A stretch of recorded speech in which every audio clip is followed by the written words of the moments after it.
तो सैलरी कमाना जितना ज्यादा जरूरी है उससे ही जरूरी है उस सैलरी को कहां आप इन्वेस्ट करके वहां से कितनी आप रिटर्न्स जनरेट कर पाते हैं। तो आज इस वीडियो में इन्वेस्ट कैसे करना है आपको अपनी सैलरी को, और क्या कॉमन मिस्टेक्स हैं सैलरी के साथ जो लोग कर रहे हैं जिससे आप एक अच्छी रिटर्न्स नहीं कमा पाते, इस पे हम इस वीडियो में चर्चा करने वाले हैं। तो सबसे पहले मैं एक बार आपको बता देता हूं कि आपके पास इन्वेस्टमेंट की ऑप्शंस क्या क्या मेजरली यहां पर रहती है और कितनी रिटर्न्स एक्सपेक्ट करके आप उनसे चल सकते हो। सबसे पहले एफडी और गवर्नमेंट स्कीम्स की आपके पास ऑप्शन है जहां पर आप 7 से 8% की रिटर्न्स एफडी और गवर्नमेंट स्कीम्स में जनरेट कर पाते हैं। उसके बाद आ जाते हैं रियल एस्टेट जहां पर आप 10 से 12% के आसपास की रिटर्न्स जनरेट कर पाते हैं, और गोल्ड में भी सिमिलर रिटर्न्स आप एक्सपेक्ट करके चल सकते हैं। उसके बाद निफ्टी इंडेक्स फंड की बात करते हैं, और जनरली मार्केट के बारे में जब हम बात करते हैं कॉमनली यही यूज किया जाता है। तो स्टॉक मार्केट से 10 से 12-14% तक की रिटर्न्स कमाई जा सकती है। इसके बाद अगर आप इंडिविजुअली गुड स्टॉक्स में खुद इन्वेस्ट कर रहे हो तो भी 15 से 18% की रिटर्न्स, और आखिरी में अगर आप रिस्क ले रहे हो थोड़ा म्यूचुअल फंड्स में या स्टॉक्स में तो 18% से ज्यादा की रिटर्न्स जनरेट कर सकते हैं। अब पिछले एक साल में 50%, 60%, 100% की रिटर्न्स आपको देखने को मिली है म्यूचुअल फंड से, लेकिन ये आप नहीं मान सकते हैं कि ऐसी रिटर्न्स आपको लाइफ टाइम मिलने वाली है। ये एक साल जो पिछला था वो काफी यूफोरिया वाला फेज था जो अब निकल चुका है, और ये जिन म्यूचुअल फंड्स में 100%, 70% की रिटर्न्स भी आई है, इवेंचुअली लॉन्ग टर्म में ये 20-25% की रिटर्न्स सिमट कर रह जाएगी। तो ऑन एन एवरेज आप यही रिटर्न्स की एक्सपेक्टेशन लॉन्ग टर्म में रख सकते हैं। तो ऑप्शन 1 और 2 की अगर हम बात करते हैं, फिक्स्ड डिपॉजिट और गवर्नमेंट स्कीम्स, इनके फीचर्स में सबसे बड़ा फीचर होता है कि ये दोनों ही रिस्क फ्री होते हैं, लो रिटर्न्स होती हैं, लेकिन इन दोनों में ही इन्फ्लेशन भी बीट नहीं कर पाते। अगर आप वैसे देखेंगे तो गवर्नमेंट की ऑफिशियल इन्फ्लेशन देखेंगे तो 3.5, 4, 5, 6% की आती है, लेकिन रियल इन्फ्लेशन अगर आप एक मिडिल क्लास हैं, सैलरीड क्लास हैं, तो आपको भी पता है कि जो रियल इन्फ्लेशन है वो 10 से 11% के आसपास की रहती है। और उस इन्फ्लेशन रेट को देखते हुए आप समझ सकते हैं कि आप इन्फ्लेशन को बीटिंग रिटर्न्स नहीं जनरेट कर सकते। यहां पर सिर्फ रिस्क फ्री है, लो रिटर्न्स रहेंगी, लेकिन फिक्स डिपॉजिट अगर आप 1-2 साल 3 साल के लिए कराना चाहते हैं, कोई शॉर्ट टर्म के लिए आपको मनी चाहिए, तो आपके पास एक अच्छी ऑप्शन आ जाती है।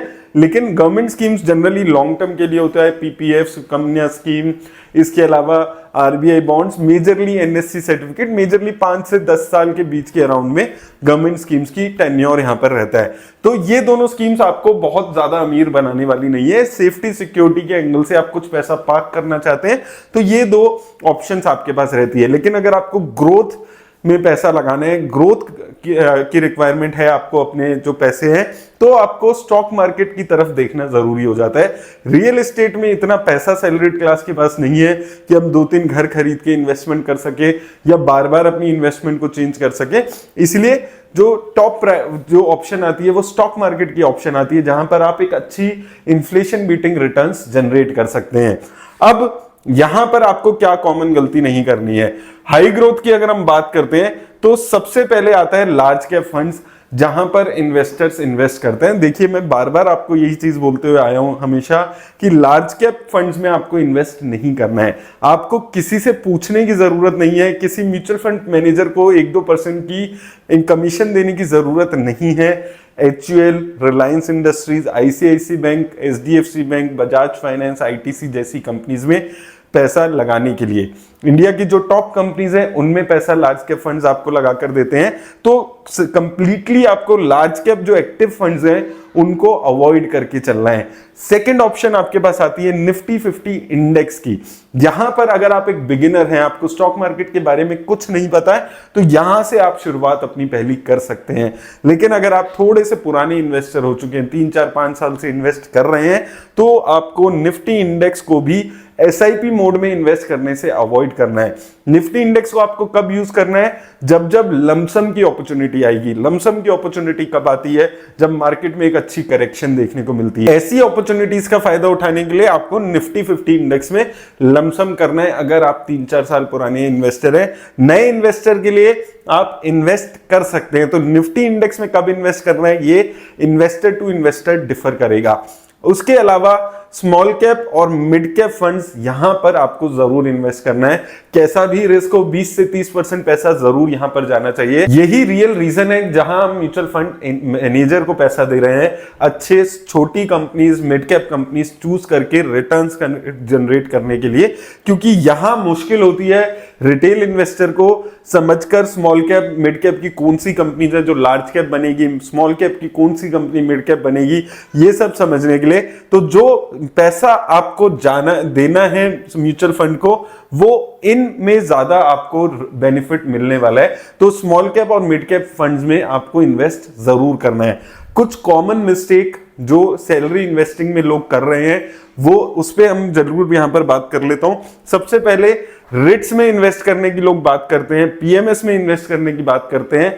नहीं इन्वेस्ट करना है, अपने पैसे के साथ एक्सपेरिमेंट नहीं करना है। रिट्स आधे से ज्यादा इन्वेस्टर्स को समझ नहीं आता है, और जो चीज आपको समझ नहीं आती है वहां पर आपको इन्वेस्ट करने की कोई जरूरत नहीं है। तो रिट्स कंप्लीटली अवॉइड करके चलिए। देखिए रियल एस्टेट में ऑलरेडी 10 से 12% की रिटर्न्स मिल रही है, और उसमें से 1-2% की जो कमीशन है वो रिट्स वाले आपसे ले जाएंगे।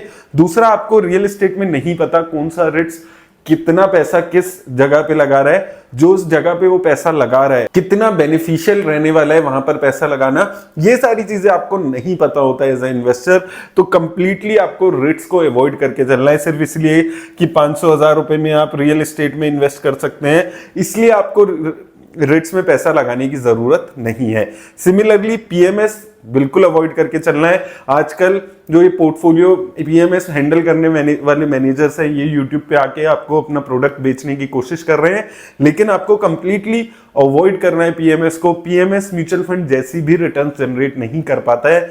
दूसरा, टिकट साइज ज्यादा होता है। कुछ पीएमएस 10 लाख से शुरू होते हैं, कुछ 25 से, कुछ 50 लाख से। तो आपको पीएमएस को भी कंप्लीटली अवॉइड करके चलना है। यहां पर मैं अगेन वही चीज बोल रहा हूं, आपको एक्सपेरिमेंट करने की जरूरत नहीं है। अच्छे म्यूचुअल फंड्स आपको एक अच्छी रिटर्न्स जनरेट कर सकते हैं, लेकिन एक चीज यहां पर जो मैं हमेशा आपको बोलने की कोशिश बताता हुआ हूं, आपको हर महीने अपना पैसा इन्वेस्ट करने की जरूरत नहीं है। स्टॉक मार्केट के 3 फेजेस आते हैं।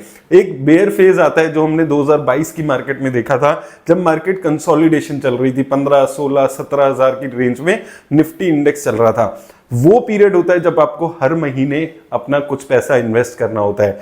कुछ फेज आते हैं जब मार्केट बहुत ज्यादा ओवर प्राइस्ड हो जाती है, जैसे अभी 1 महीने पहले, 1.5 महीने पहले 25,000 तक निफ्टी यहां पर पहुंच गई थी। उस फेज में आपको कहीं पर भी पैसा नहीं लगाना है। जरूरी नहीं है कि आपको अपना पैसा हर महीने, हर दिन, हर हफ्ते स्टॉक मार्केट में लगाना है अगर आप स्टॉक मार्केट में इन्वेस्ट करते हैं। कुछ फेज ऐसे आते हैं जब आपको चुपचाप मार्केट में साइड में होकर अपना पैसा रख कर बैठना होता है और वेट करना होता है एक अच्छी अपॉर्चुनिटी की, इन्वेस्टमेंट की। वो अपॉर्चुनिटी ही आपको अच्छे पैसे बनाकर देती है। इसलिए ये चीज समझकर चलिए कि आपको हर महीने पैसा लगाने की जरूरत नहीं है। बोला जाता है कि हर महीने एसआईपी कराते रहिए, मार्केट किसी भी लेवल पे हो एसआईपी चालू रखिए, लेकिन उससे आपको रिटर्न्स मिलेगी, लेकिन जो 2-4-5% की एक्स्ट्रा रिटर्न्स है वो थोड़ा सा एक्टिवली होकर मार्केट में मिलती है। तो इसलिए जब मार्केट ऑल टाइम हाई, बहुत ज्यादा ओवर प्राइस्ड हो जाए, तो थोड़े आप 2-3 महीने वेट कर सकते हैं, उस पैसे को इकट्ठा कर सकते हैं अपने पास, और उसके बाद जब आपको लमसम की अपॉर्चुनिटी मिले, लमसम की अपॉर्चुनिटी मतलब 10, 20, 25% की गिरावट अगर आपको इंडेक्स लेवल्स पे देखने को मिले, वहां पर पैसा इन्वेस्ट करना है। इसके अलावा जो इंपॉर्टेंट चीज है वो है अर्ली स्टेज ईएमआई।